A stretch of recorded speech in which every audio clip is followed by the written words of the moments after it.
विशाल तरबूज ऑटो। ये बहुत समय पहले की बात थी।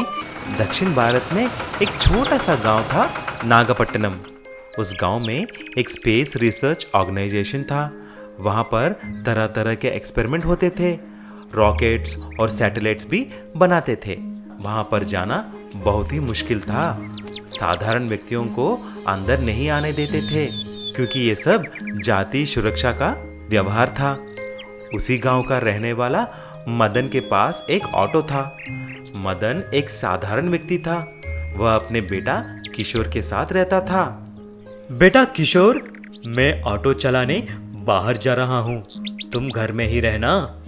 उसी दिन उस गांव में 3 खतरनाक चोर आते हैं और हर एक घर जाकर चुपके से रेकी करने लगते हैं।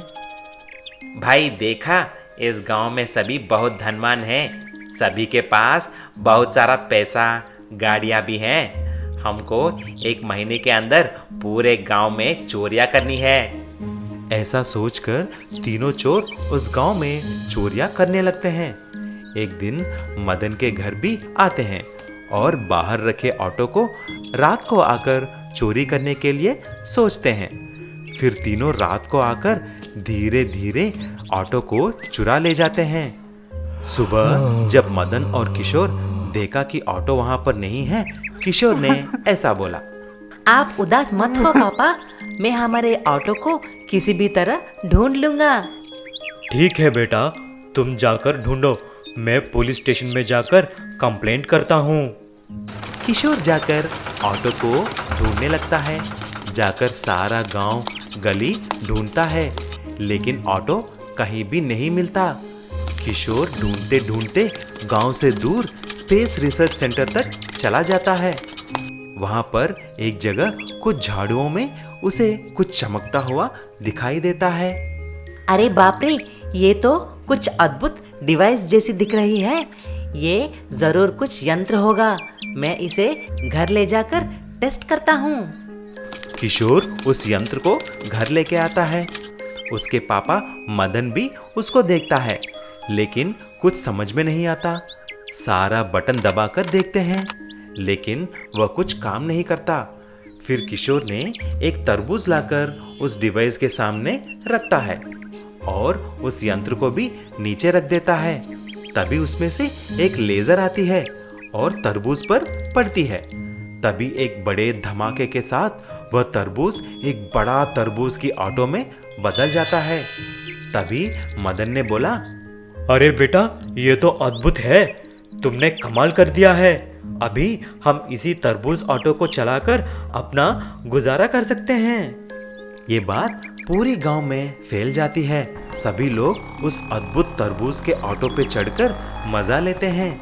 ये बात स्पेस रिसर्च सेंटर वालों को पता चल जाता है। तभी उनके ऑफिसर्स आकर उस यंत्र को लेके जाते हैं, लेकिन उस तरबूज के ऑटो को छोड़ देते हैं। तभी एक ऑफिसर, देखो बेटा, ये कोई खेलने की चीज नहीं है। ये रूप बदलने वाला एक लेजर मशीन है। जब भी ऐसा कुछ मिले तो हमें देना चाहिए। ऐसा बोलकर वह चले गए। लेकिन मदन तरबूज ऑटो को चलाकर किशोर के साथ हंसी खुशी रहने लगा। गरीब गुब्बारे वाला। ये कुछ साल पहले की बात थी। सारंगपुर नाम के एक गांव में विमल नाम का एक लड़का था, जो गुब्बारे बेचता था। उसका एक छोटी बहन भी थी, राधा। विमल और राधा के पिता कुछ साल पहले ही गुजर जाते हैं और उनकी माँ रमा 3-4 घरों में झाड़ू पोछे के काम करके अपना गुजारा करती थी। एक दिन विमल गुब्बारे लेके बाहर जाने ही वाला था। तभी उसकी माँ की फटी हुई कपड़ों को देखकर, मेरी माँ के लिए एक भी ढंग का साड़ी नहीं है। बेचारी को मैं आज ढेर सारे गुब्बारे बेचकर एक अच्छी साड़ी खरीद के लेके आऊंगा। ठीक है माँ, मैं जा रहा हूँ। ऐसा सोचकर विमल गुब्बारे लेके बाजार में चला जाता है। सुबह से शाम तक इधर उधर घूमा, लेकिन कोई भी गुब्बारे नहीं खरीदे। जब वापस घर आया, उसकी छोटी बहन ने ऐसा पूछा, भैया, तुम आज मेरे लिए क्या लाए हो? तुमने बोला कि भेलपूरी खिलाओगे, तुम भूल गए क्या? उसकी बातें सुनकर विमल बहुत दुखी हो जाता है। दूसरे दिन जब विमल गुब्बारे लेके बाहर गया, तभी एक लड़के ने उसके पापा से गुब्बारे खरीदने के लिए पूछता है। पापा पापा, गुब्बारे बहुत सुंदर हैं, मेरे लिए एक खरीदो ना। ओए गुब्बारे वाले, कितना है एक? सर, मैं एक गुब्बारा 3 रुपए में बेचता हूँ, लेकिन आपके प्यारे बेटे के लिए 2 रुपए में दे दूंगा। 2 रुपए? 1 रुपए में देना है तो दे, नहीं तो निकल यहाँ से। 1 रुपए में मुझे कुछ नहीं बचेगा सर। देना है तो दे, नहीं तो चले जाओ। ऐसा बोलकर वो भी चला गया। घर आकर देखा तो उसकी माँ को नीचे गिरा हुआ देखा और राधा बगल में बैठकर रो रही थी।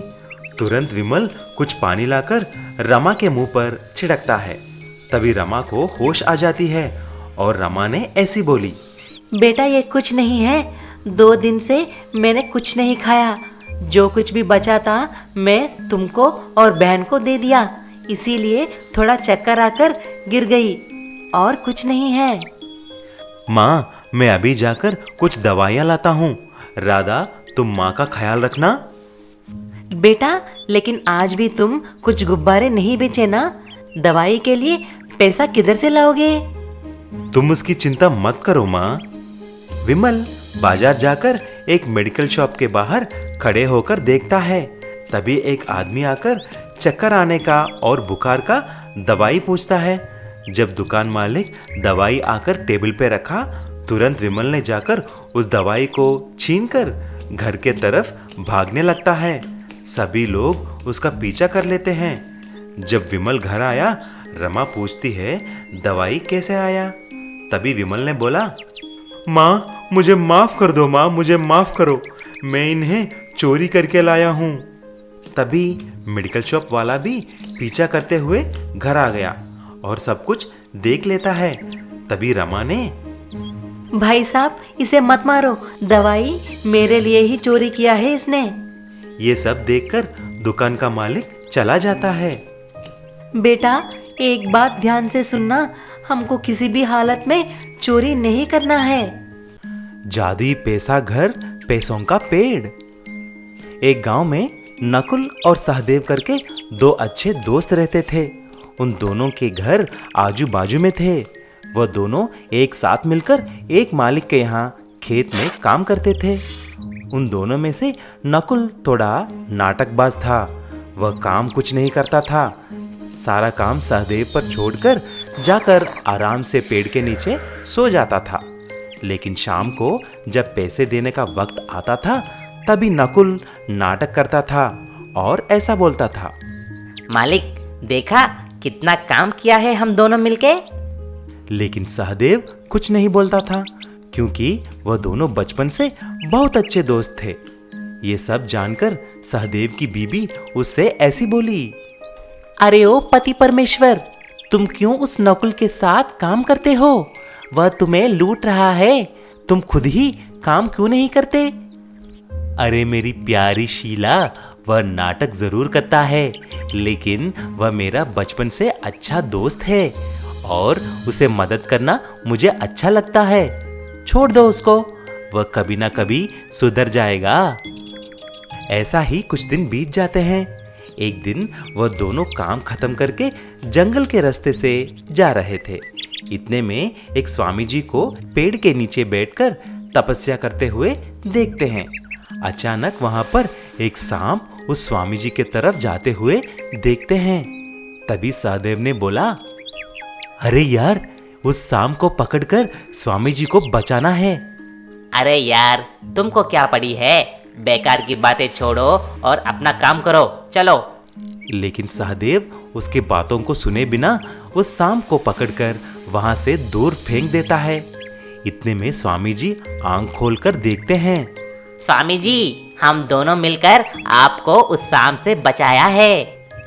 तभी स्वामी जी अपने दिव्य दृष्टि से सब कुछ देख लेते हैं और ऐसे बोलते हैं, आप दोनों को मेरी धन्यवाद। मैं आपको एक एक वरदान देना चाहता हूँ। बोलो, आपको क्या चाहिए? अरे वरदान क्या है, बोलिए बोलिए स्वामी जी। आपको पैसों का घर चाहिए या पैसे देने वाला पेड़? ठीक से सोचकर बताना। आप सिर्फ एक ही पूछ सकते हैं। अरे इसमें सोचने की क्या है स्वामी जी, मुझे पैसों का घर ही चाहिए जिसमें दरवाजे, खिड़की, छत सारा पैसों का बना हो। ऐसा बोलते ही नकुल का घर पैसों के घर जैसा बदल जाता है और सहदेव के घर के सामने एक जादुई पैसे देने वाला पेड़ लग जाता है। नकुल अपना पैसा निकालकर अय्याशी करने लगा और उसकी पत्नी सारे जेवर सोना खरीदने में लग जाती है। लेकिन दूसरी तरफ सहदेव उसकी पेड़ से आए हुए पैसों से दूसरों को मदद करने लगता है। एक रात को कुछ चोर आकर नकुल और उसकी बीवी को एक पेड़ से बांधकर उसका घर पूरा तोड़कर सारा पैसा चोरी करके लेके जाते हैं। अगले दिन सुबह नकुल रो रहा था। अरे यार, मैं बर्बाद हो गया रे, मेरे सारा पैसा चोरी हो गया रे। यार तुम दुखी मत हो, मेरे पास पैसों का पेड़ है, मैं उसमें से तुमको कुछ पैसे दूंगा। तुम भी आज से सबको मदद करके अच्छे इंसान की तरह जीना।